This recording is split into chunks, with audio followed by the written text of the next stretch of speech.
أوصى ولده أن يقرأ له سورة ياسين كل يوم، ودفن في الأسكندرية.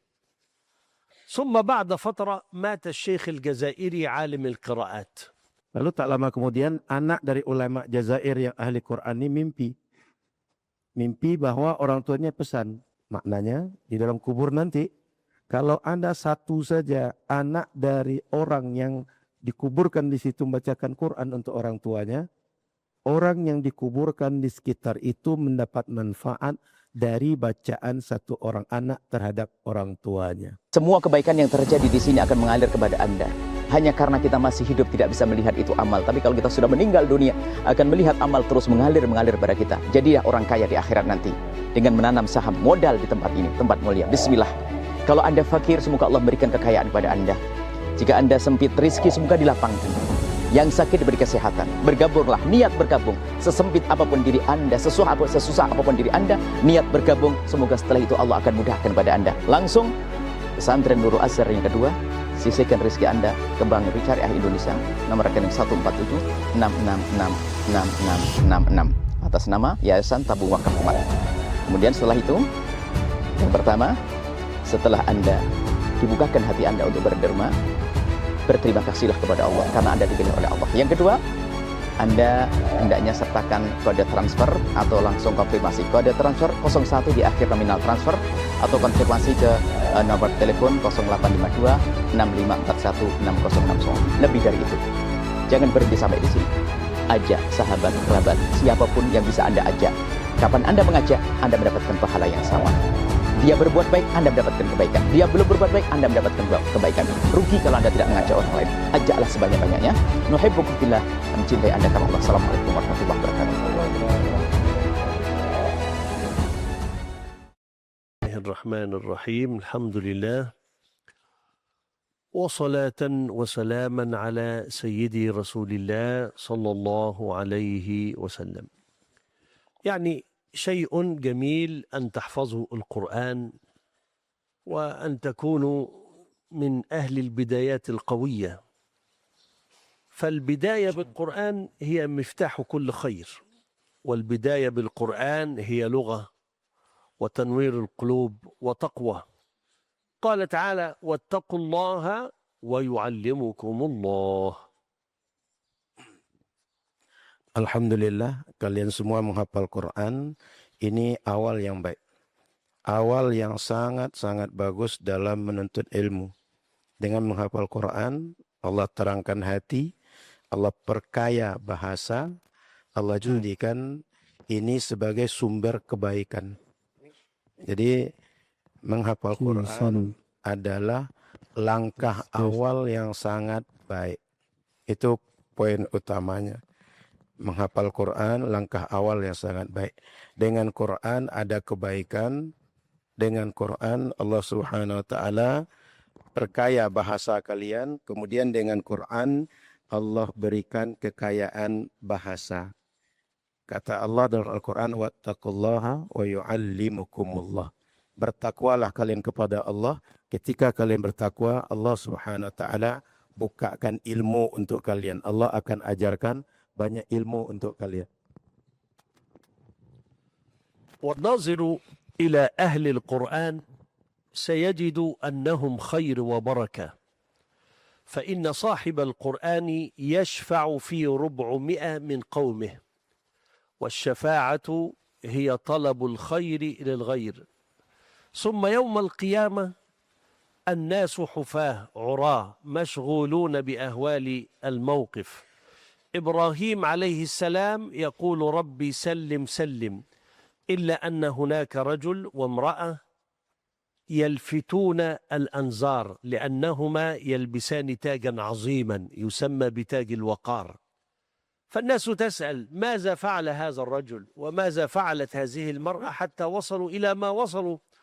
فقالوا: كان لهم ولد ذكر أو أنثى حفظ في الدنيا القرآن، فهذا ثواب أبويه أن الله ألبسهما تاجا إلى الجنة. Ketika orang menghafal Quran, dia bisa menolong sebagian besar keluarganya. saat kiamat nanti orang-orang tak pakai baju, tak pakai alas kaki, tak pakai alas kepala, takut menghadapi kondisi kiamat. Cemas semua orang. Tapi ada orang laki-laki dan perempuan, dia tenang. Dia tidak takut, dia tak cemas. Bahkan di kepalanya ada mahkota ketenangan. Orang bertanya, kenapa orang ini? Ada apa dengan mereka? Rupanya mereka itu punya anak yang ketika di dunia anaknya menghafal Al-Quran. Sehingga orang-orang saat kondisi takut itu, Nabi mendoakan, Ya Allah selamatkan. Ya Allah selamatkan. Tapi orang tua dari para penghafal Quran, dia tidak cemas. Maka ini bagian daripada kebaikan, daripada keberkahan, daripada syafaat orang-orang yang hafal Quran. Syafaat itu artinya bisa memberikan kebaikan untuk orang lain selain dirinya. Maka ketika kalian menghafal Quran, orang tua kalian mendapat kebaikan dari kalian menghafal Quran. كان في زمن قريب، يعني قريب من 20 سنة، أحد المشايخ كان يعلم القراءات العشر، وله رجل آخر كده من دولة الجزائر، لكنه عاش في مصر إلى أن مات، وكان من علماء القراءات. هذا الرجل أوصى ولده أن يقرأ له سورة ياسين كل يوم، ودفن في الأسكندرية. ثم بعد فترة مات الشيخ الجزائري عالم القراءات، ودفن في نفس المقبرة مع الرجل الذي أوصى بقراءة ياسين. فجاء الرجل لولده في المنام وقال: يا بني لا تقرأ لنا ياسين. فهذا الرجل عندما دفن في مقبرتنا كفانا، وفيه دليل على أن صاحب القرآن إذا دفن في مقبرة كان رحمة لكل من فيها. Belum lama ini, 20 tahunan lalu lah, di Mesir, orang-orang mengagungkan para ulama qiraat yang ahli dalam baca Quran. Sehingga ada seorang ulama dari Jazair, Aljazair, tapi hidup di Mesir. Beliau seorang ulama qiraat dan mengajarkan Quran. Lalu ada seseorang yang punya anak, anaknya rajin baca Quran, anaknya hafal Quran, dan dia pesan kepada yang satu lagi ini, pada anaknya, nanti kalau saya meninggal, tolong bacakan Yasin tiap malam. Meninggal dia, dimakamkan di Alexandria. Ulama qiraat tadi juga meninggal, lalu dimakamkan di pekuburan yang sama.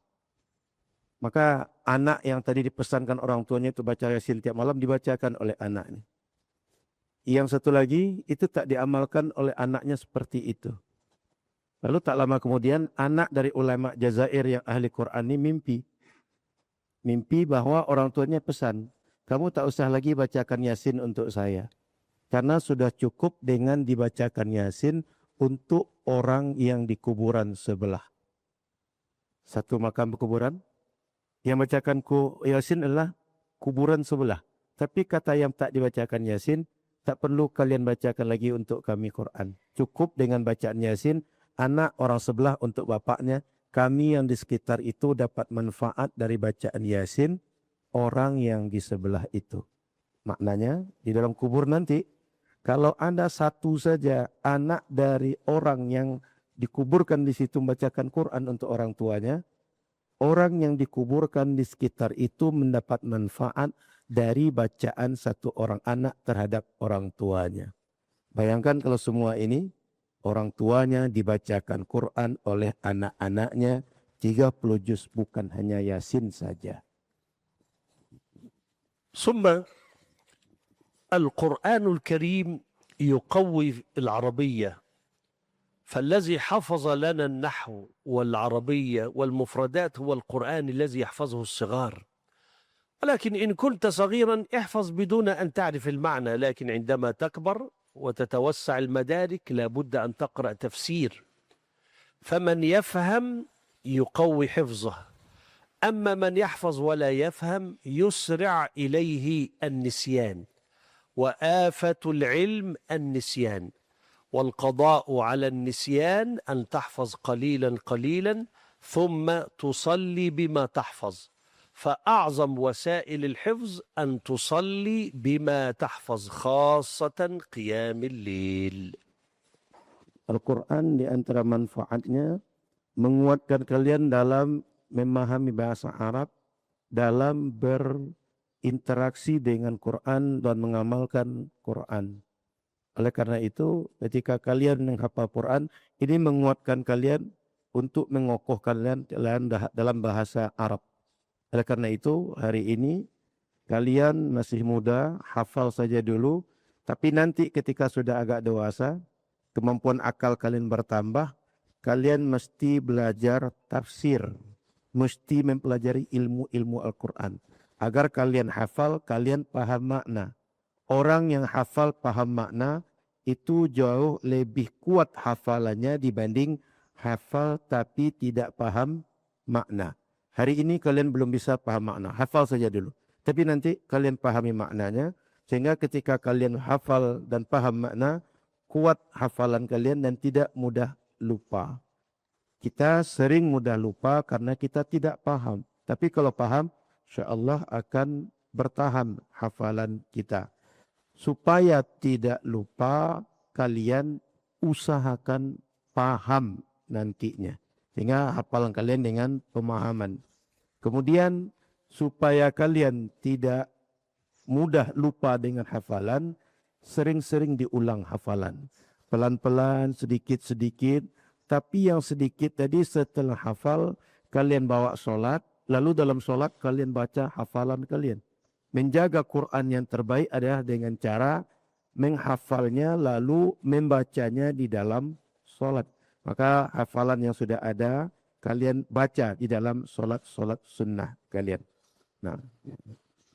ثم ذكر العلماء للعلم مراحل وهي تفيد طالب العلم. المرحلة الأولى الاستماع الجيد، اسمع القرآن جيدا، فالقارئ كالحالب والسامع كالشارب، والشارب أفضل، وخاصة لو تستمع لقارئ تحبه لا يقرأ سريعا ولا يقرأ بطيئا. البطيء للمبتدئ والسريع عند المراجعة، ولكن يعني اختار، والنصيحة اختاروا فضيلة مولانا محمود خليل الحصري. فالحصري مخارج جيدة، ينطق بطريقة سهلة، واضح الحروف، يعطي كل حرف حقه ومستحقه. لكن عند المراجعة بسرعة يعني هناك الكثير تستطيع أن تسمعوا لهم، خاصة الأئمة والمشايخ في صلوات التراويح، فإن من يصلي التراويح يصلي بسرعة، فاختار الشيخ الذي تحبه. لكن الاستماع لا بد من الاستماع، والاستماع بسرعة وبصيغة مستمرة حتى تفعل لرأسك إحاطة. هذه الإحاطة تجعلك تعيش مع القرآن كأنك فيه. Ketika kita belajar ilmu, ilmu itu biasanya punya banyak tahapan-tahapan. Tahapan pertama adalah mendengar. Maka ketika kalian belajar menghafal Quran, kalian dengar dulu. Kalau qari yang sebaiknya kalian dengar dalam menghafal Quran, ketika mendengar pertama, Syekh Mahmud Khalil Husari, seorang ulama qiraat dari Mesir, yang kalau baca Quran itu fasahahnya sangat bagus. Jelas, fasahahnya bagus sesuai makharijul huruf dan sifat huruf, sehingga kalian bisa punya standar dan mencontoh dengan ulama yang bagus dalam membaca. Setelah kalian mendengarkan, nanti kalian murojaah. Dalam murojaah bisa mencari atau mendengar ulama yang bacaannya agak cepat.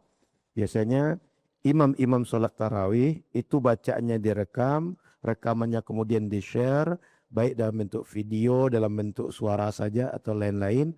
Cari bacaan syekh yang kalian suka. Karena setiap kita punya kecenderungan. Irama, cara membaca, bunyi suara, warna suara setiap ulama itu beda. Setiap kita punya kecenderungan. Maka usahakan di awal mendengar bacaan yang bagus, dibacakan dengan pelan, dibacakan dengan jelas, sehingga para guru Quran menjadi tanggung jawabnya adalah bagaimana membacakan kepada anak dengan bacaan yang jelas, bacaan yang sesuai dengan ilmu-ilmu dalam membaca Al-Quran, dan anak mendengar dengan baik. Sehingga ketika membaca, mengulang bacaan, bisa membaca dengan cara yang baik. Nanti murojaah baru dengan bacaan yang agak cepat. Nah. المرحلة الثانية مرحلة الفهم. افهم. فالفهم منحة من الله، والشيخ والكتاب والقراءة سبب، والفهم يجعلك تؤكد ما تدخل فيه المرحلة الثالثة وهو الحفظ. احفظ وأنت صغير، فالحفظ في الصغر كالنقش على الحجر. ومن وسائل الحفظ الكتابة، ومن وسائل الفهم التفكير.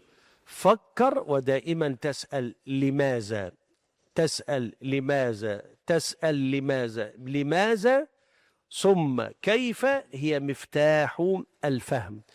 الحفظ، تخير أوقات الحفظ الجيدة عندما تستيقظ من النوم، قبل أن تقوم من النوم، لكن أسوأ أنواع الحفظ بعد الطعام. فلو كنت مضطرا للحفظ بعد الطعام، كل وتمشي 10 دقائق. فالمشي 10 دقائق أو ممارسة بعض الرياضة الخفيفة والحركة يجدد النشاط. ثم الكتابة، فالكتابة تعدل 6 مرات قراءة، في تواصل بين اليد وبين المخ. غير أماكن الحفظ. أنا سورة قل أعوذ برب الناس حفظتها عند بيت الشيخ، وسورة الضحى حفظتها في البيت هنا، وسورة الأعلى حفظتها وأنا في الطريق إلى المعهد. هذا الأمر يجعل المخ يتذكر، ويجعل في ربط بين ما تحفظ وبين الأشياء، فإن تنسى تتذكر الأشياء، تتذكر ما تحفظ. Marhalah berikutnya, fase berikut setelah mendengar Quran adalah memahami Al-Quran. Karena dengan paham kita lebih mudah untuk menghafal Al-Quran. Ketika kita memahami Al-Quran, maka Al-Quran itu akan lengket di dalam diri kita. Nanti setelah paham baru menghafal, dan hafalan itu akan kuat. Di antara yang membuat kita bisa menjaga hafalan dengan baik adalah dengan menuliskan hafalan Quran kita tadi, atau setiap yang kita baca kita tulis. Dan yang menguatkan pemahaman kita adalah dengan berfikir. Terus bertanya, ini kok begitu, itu kok kenapa, ini kok bagaimana. Dengan berfikir, pemahaman kita akan terus meningkat, akan terus bertambah.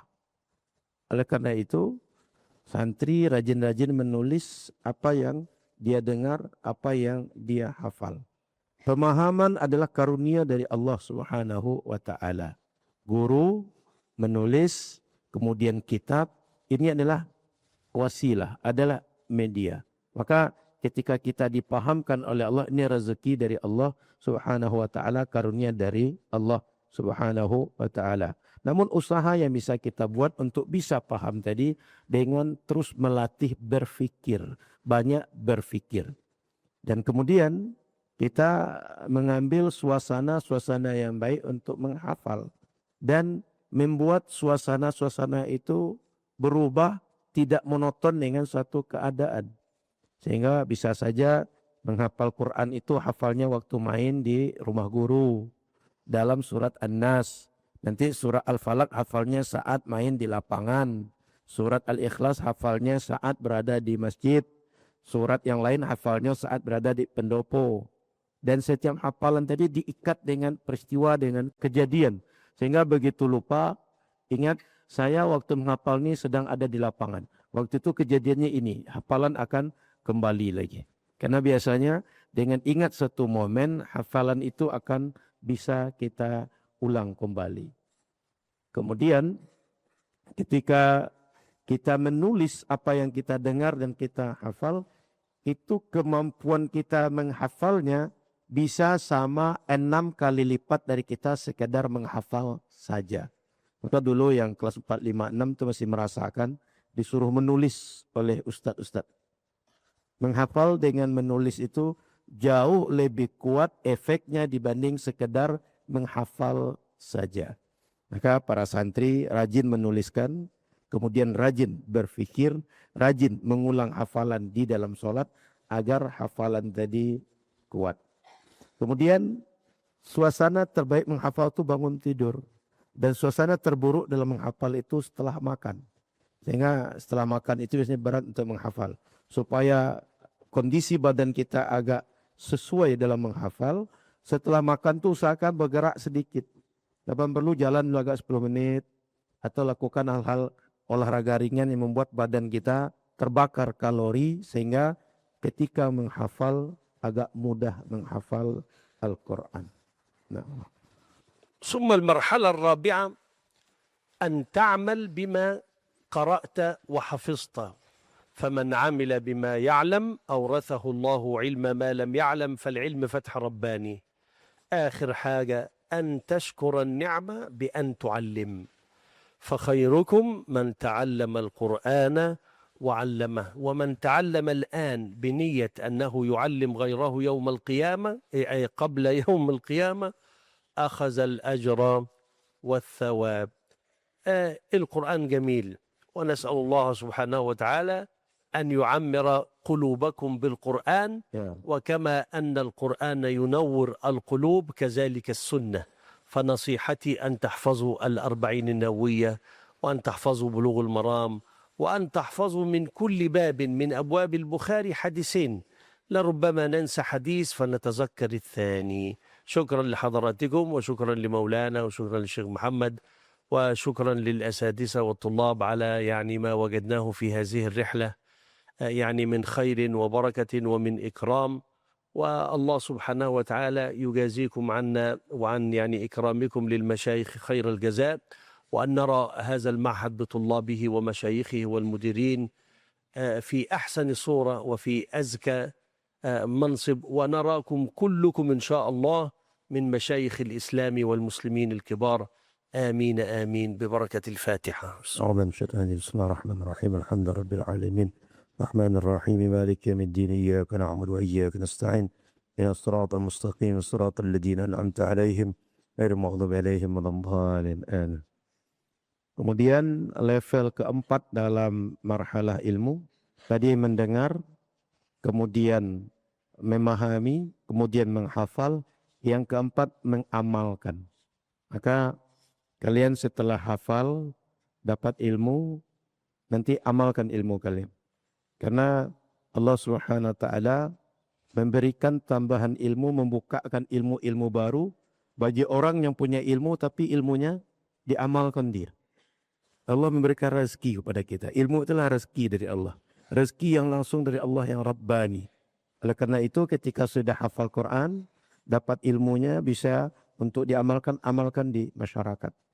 Niatkan dari sekarang kita belajar untuk mengajarkan kembali. Dalam hadis disebutkan khairukum man ta'allama al-Quran wa 'allamah. Orang-orang terbaik di antara semua orang baik adalah orang yang belajar Quran, kemudian Al-Quran diajarkannya kembali kepada orang lain. Maka niatkan dari sekarang belajar Quran untuk nanti diajarkan kepada masyarakat sampai kiamat terjadi. Sehingga kalian dapat ilmunya, dapat pahala yang besar, dan ini adalah bagian dari syukur terhadap karunia Allah berikan kesempatan menghafal Quran, belajar, bisa mengamalkan Quran, menghafal Quran, dan kalian diberikan Allah banyak karunia-karunia yang lainnya. Oleh karena itu, sekali lagi para santri, setelah nanti kalian menjadi orang yang hafal Quran, dapat ilmunya, amalkanlah Al-Quran itu. Kemudian Syekh berdoa, semoga ke depan pesantren Nurul Azhar diberikan Allah cahaya seperti cahaya Quran yang memberikan hati-hati kalian terang dengan Al-Quran.